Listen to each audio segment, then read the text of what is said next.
The Sound Lounge, sponsored by Coors Light, the world's most refreshing beer.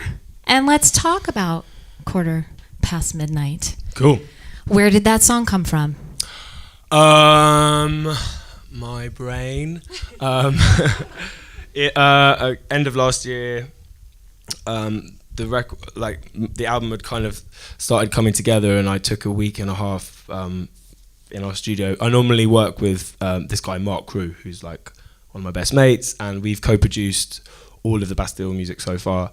And he went away for a bit, and so I just went in the studio every day, and I sort of wrote. I took a week and a half and did about sort of 8 or 9 new songs, and this was one of them. And people seem to really like it, and it sort of it like captures hopefully that feeling of like just wanting to like hunting for euphoria and trying to escapism and trying to sort of chase the night and want it to not end and step away from real life into the weirdness, parallel universe that is like the nighttime in a city. And it's sort of, that's kind of where it started, and it's the opening like chapter of the new record, and I think it sets the tone. It was really fun to make, kind of came together quite quickly. So when you talk about this night, this magical night, escapism, is there a night in your past that comes to mind?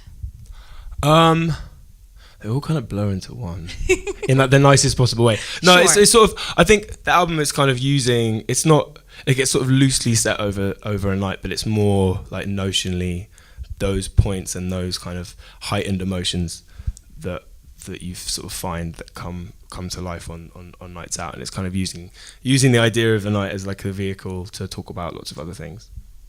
I would like you to know that there were literally thousands of people who entered to win to be here today. Wow. And I've told you every time, you guys have the most amazing fans here in Chicago and worldwide. There are literally people from England who were going to happen to be here this weekend, so they entered to win, from all over the place. So I did my due diligence and got some really great questions from some of your best fans. Cool.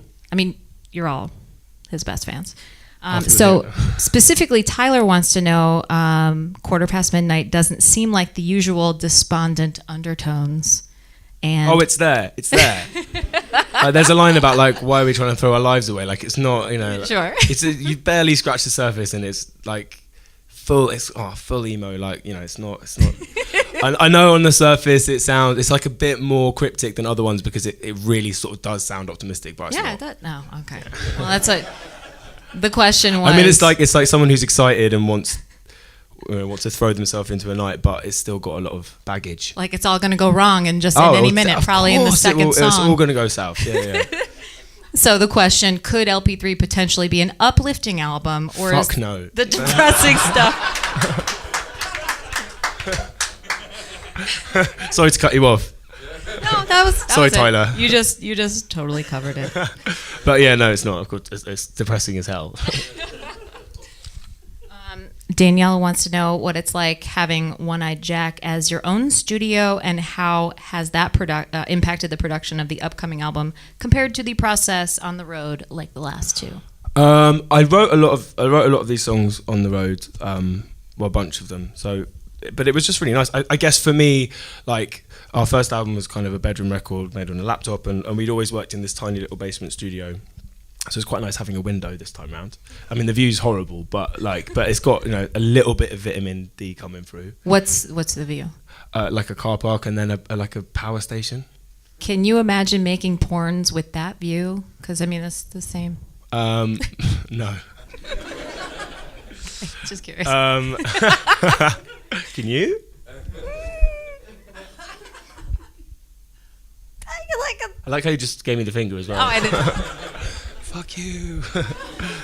I could if I really thought hard, probably. Cool.